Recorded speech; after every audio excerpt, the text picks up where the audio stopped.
అందరికీ నమస్తే. నేను మీ Gopi. Welcome back to our channel. ఈరోజు మనతో వచ్చేసి ప్రముఖ నిర్మాత నటికుమార్ గారు ఉన్నారు. సార్ నమస్తే సార్. నమస్తే. సార్, పిఠాపురంలో ఇప్పటికే వారాహి యాత్ర అయితే మొదలైంది పవన్ కళ్యాణ్ గారిది. అందులో భాగంగా వర్మ గారి అమ్మగారి కాలు మొక్కిన పవన్ కళ్యాణ్ అంటే గెలవడానికి ఎంతకైనా దిగజారుతారా అని అని బయట నెట్టింటే చర్చలు జరుగుతుంది. దీనికి మీరేమంటారు? చెప్పినోడు సిగ్గులేదా? చెప్పినోడు సిగ్గులేదు అని అడుగుతున్నా. ఆమె వయసుకి, ఆమె ఏజ్కి ఆమె ఆశీర్వదించమని ఆమె ఆశీర్వాదం తీసుకున్నాడు. కాళ్ళు మొక్కనంటారండి, ఆశీర్వాదం అంటారు. అక్కడ అమ్మవారి గుడికి వెళ్తున్నారు, ఆశీర్వాదం అంటారు. పెద్దలు ఎవరు కలిసినా నాకంటే ఏజ్ పెద్దగా ఉన్న వాళ్ళకి కాలుకు మొక్కుతాం. ఎందుకో తెలిసిన, అమ్మ మీ బ్లెస్సింగ్స్ ఇవ్వండి, పిఠాపురంలో నేను నించున్నాను కాబట్టి నాకు ఆశీర్వదించండి.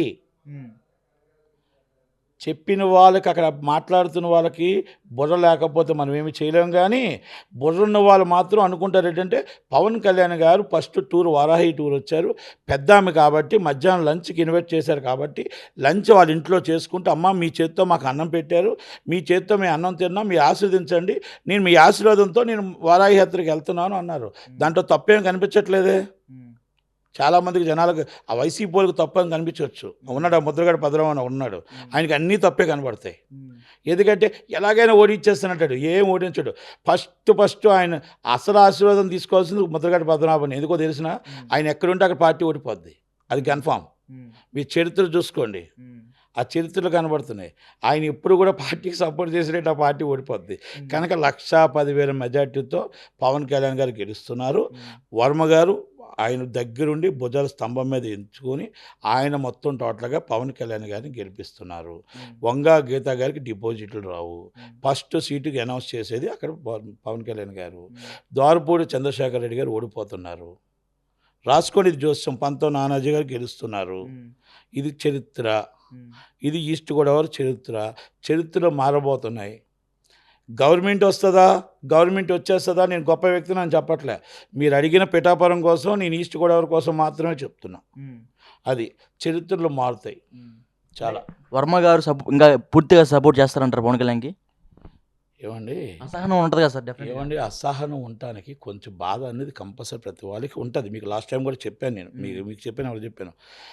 సీటు రాలేదు అన్నందుకు 5 సంవత్సరాలు కష్టపడి కార్యకర్తల్ని మొత్తం టోటల్గా కేసులు పెట్టించుకొని నానా బాధలు పడి కష్టాలు పడేటప్పుడు 5 సంవత్సరాలు అక్కడ ఉండి ఆ వ్యక్తికి సీటు రానప్పుడు ఆ కార్యకర్తలు అసహనం అవ్వచ్చు, బాధ అవ్వచ్చు, కష్టం అవ్వచ్చు. ఆ కోపం అనేది నాయకత్వం మీద ఉంటుంది. కానీ ఆ నాయకత్వం దగ్గరికి వెళ్ళి నాయకత్వం మాట్లాడేటప్పుడు అక్కడ ఒక నాయకత్వం రాష్ట్ర అధ్యక్షుడు నించుంటున్నప్పుడు ఆ రాష్ట్ర అధ్యక్షుడు సపోర్ట్ చేయాలని మన రాష్ట్ర అధ్యక్షుడు జాతీయ అధ్యక్షుడు ఎప్పుడైతే చెప్పాడో ఆ చెప్పేటప్పుడు ఆ కోపతాపాలన్నీ పోయి, రేపు నీకు వచ్చే గవర్నమెంట్ వచ్చే దాంట్లో నీకు మంచి పొజిషన్ ఇస్తాం, ఇంకొకసారి ఇలా జరిగింది, ఈ పరిస్థితి జరిగిందని మన కష్టం, మన బాధ మన జాతీయ అధ్యక్షుడు ఎప్పుడైతే చెప్పాడో ఆ కష్టం మనం చెప్పుకున్నామో, ఆ చెప్పుకునేటప్పుడు ఆ కష్టం అంతా కూడా మన జాతీయ అధ్యక్షుడు ఎప్పుడైతే మనకు అభయం ఇచ్చాడో ఆ అభయం ఇచ్చేటప్పుడు కార్యకర్తల దగ్గరికి వచ్చి మనం ఈయన గెలిపించాలి, పవన్ కళ్యాణ్ గారిని రాష్ట్ర అధ్యక్షుడిగా మన దగ్గరుండి గెలిపించి ఆయన మన జాతీయ అధ్యక్షుడు మన గిఫ్ట్గా ఇవ్వాలి. ఇదిగోటండి, మేము ఇంత మెజార్టీతో గెలిపించాం, మీరు అప్పచెప్పిన నాయకత్వానికి మేము పనిచేసి చూపించామని చెప్పాలి. కాబట్టి అది ఆయన స్తంభాల మీద వేసుకొని వర్మ గారు దగ్గరుండి పవన్ కళ్యాణ్ గారిని గెలిపిస్తారు. 1,10,000 మెజార్టీతో గెలుస్తున్నాడు. అంత గ్యారంటీ ఎలా చెప్తున్నారు 1,10,000 అని? ఎందుకంటే మేము క్లియర్గా చెప్పాం కదా, 95,000 కాపులు ఉన్నాయి, ఎస్సీ ఎస్టీ బీసీలు అన్నీ కలిపి మొత్తం 95,000 ఉన్నాయి. మొత్తం కలిపి 2 లక్షల పైచలకు ఓట్లు ఉన్నాయి. ఓటింగ్ శాతం 1,80,000 1,70,000 ఓటింగ్ శాతం అవుతుంది. 1,80,000 1,10,000 వస్తాయి. తక్కువ వాళ్ళకి 40,000 30,000తో ఆగిపోతారు. లాస్ట్ టైం భీమవరంలో కూడా ఇలానే కౌంటింగ్ చేసుకున్నారు కానీ ఓడిపోయారు. లాస్ట్ టైం భీమవరం కౌంటింగ్ చేసుకుంది, ఈ కౌంటింగ్ వేరు. నేను చెప్పింది జరిగింది, చెప్పలేనిది ఇప్పుడు చెప్పలేదు. కర్ణాటకలో 135 సీట్లు వస్తాయని ఆ రోజు చెప్పాను. అందరూ 95-80 వస్తాయి, 135 వస్తాయని చెప్పా. నేను ఇక్కడ ఇక్కడ తెలంగాణలో కాంగ్రెస్ రాదన్నారు. ఫస్ట్ నుంచి నేను ఒకటే చెప్పా, కాంగ్రెస్ వస్తుంది 80 సీట్లో గెలుస్తుంది, కానీ 20 సీట్లు మాత్రం 500, 2,000, 1000 మెజార్టీలో గెలుస్తుంది అన్నాను. ఇక్కడ ఆంధ్ర వాళ్ళందరూ కలిపి భయపడిపోయి కేసీఆర్కి భయభ్రాంతులు అయిపోయి అక్కడ డిస్ట్రిక్ట్లో వచ్చేస్తుంది. మీలాగా సోషల్ మీడియాలో ఛానల్స్ ఉన్నాయి, ఆ ఛానల్స్ అన్ని డిస్ట్రిక్ట్లో మొత్తం ఏకదాటిగా కొట్టేస్తున్నారు కేసీఆర్ గారికి అని చెప్పేసి సిటీలో నేను చేసినట్టు మా ఆస్తులు కాపాడుకోవడం కోసం, ఆంధ్ర వాళ్ళ ఆస్తులు పోతాయేమో అని భయంతో ఈ సిటీలో బీఆర్ఎస్ని గెలిపించి ఆ సీట్లు తగ్గాయి తప్ప లేకపోతే కాంగ్రెస్కి 80 సీట్లు వచ్చేవి. మీరు కావాలంటే చరిత్ర చూసుకోండి. అందుకనేసి నేనేదో వేగ్గా అబద్ధంగా ఏదో మాట్లాడుతూ కూర్చొని చెప్పను. ఇప్పుడు ఇట్టి పరిస్థితుల్లో మీకు చెప్పిన కంపల్సరీ నేను ఏ పార్టీకి కూడా మీకు ఇప్పుడు కూడా చెప్తున్నాను. లాస్ట్ టైం 3 నెలల క్రితం 150 సీట్లు వస్తాయని చెప్పాను. ఇప్పుడు 150 కాదు, ఇద్దరికి 50-50 ఛాన్సెస్ ఉన్నాయి. ఇద్దరు కూడా నువ్వా నేను అన్నట్టు ఉన్నారు. ఈ 50 రోజుల్లో ఎవరి పర్ఫార్మెన్స్ ఎలా ఉంటుందో ఆ పర్ఫార్మెన్స్ బట్టి ఉంటుంది. ఈయన అబద్ధం పర్ఫార్మెన్స్ నేను సిద్ధం అని వెళ్తున్నాడు. నేను సిద్ధం. జగన్మోహన్ రెడ్డి గారు మా చిన్నాన్ని చంపింది ప్రజలకు తెలుసు అంటున్నాడు. ఆయనకు తెలియదంట, ప్రజలకు తెలుసు అంట. అంటే ఈయన 5 సంవత్సరాల గవర్నమెంట్లో ఇంటెలిజెన్స్ లేదు, పోలీస్ డిపార్ట్మెంట్ లేదు, గవర్నమెంటే నాది లేదు అంటాడు. మా చెల్లెమ్మలు ఇద్దరు అటు సపోర్ట్ చేశారంటాడు. నీ చెల్లెమ్మల్ని నువ్వు సపోర్ట్ చేయలేనప్పుడు 4 కోట్ల చెల్లెమ్మలకు నువ్వేం సెక్యూరిటీ ఇస్తావు?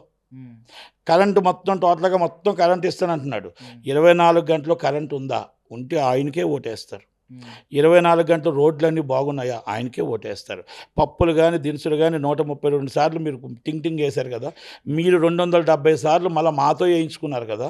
నిజంగా 132 సార్లు మీరు టింగ్ వేసి మా డబ్బులు ఎక్కడికి పోలేదు, మాకు అన్నీ తక్కువ రేటుకే మీరు ఇచ్చారనుకుంటే, కర్ణాటకకి మీకు 15 రూపాయలు తేడా ఏది పెట్రోల్, ఇలాంటివన్నీ కూడా మీరు చాలా తక్కువగా మాకు ఇచ్చారు అనుకుంటే, గ్యాస్ సిలిండర్ ఎంతకి ఇచ్చారు అనుకుంటే, ఆ అక్కలు, ఆ చెల్లెళ్ళు, అన్నలు, తమ్ముళ్ళు ప్రత్యేకంగా 170 సీట్లు మీకే గెలిపిస్తారు. మేము సిద్ధం. ఇవన్నీ ఒకవేళ అక్కలో చెల్లెళ్ళు మీకు ఏమి అందుబాటులో లేవు అనుకోండి, అవి ఏమీ రాలేదనుకోండి, ఏమీ చేయలేదనుకోండి, అది ఆ చంద్రబాబు నాయుడు గారిని గెలిపిస్తారు. ఇంతే. మేము సిద్ధం అంటానికి అదే సిద్ధం, ఇంకంతకని ఇంకేం సిద్ధం లేదు. 5 గంటలకి వారాహి యాత్ర అయితే మొదలవుతుంది పిఠాపురంలో. ఈ వారాహి యాత్ర మొదలయ్యే సమయంలో వైసీపీ అగ్రనేతలు మొత్తం పిఠాపురంలోనే ఒక పాగా వేసుకున్నారు. వాళ్ళ మీద ఏమన్నా దాడులు చేయబోయే అవకాశాలు ఉన్నాయా పవన్ కళ్యాణ్ గారి మీద? సార్, ఎలక్షన్ కమిషన్ ఉంది, central election, state election commission ఉంది. దాడులు చేస్తే అంత చేతకానకుండా కూర్చోరు. వీళ్ళు దాడులు చేస్తే అక్కడ రౌడీలు కూర్చుంటే ఇక్కడ కూర్చోరు.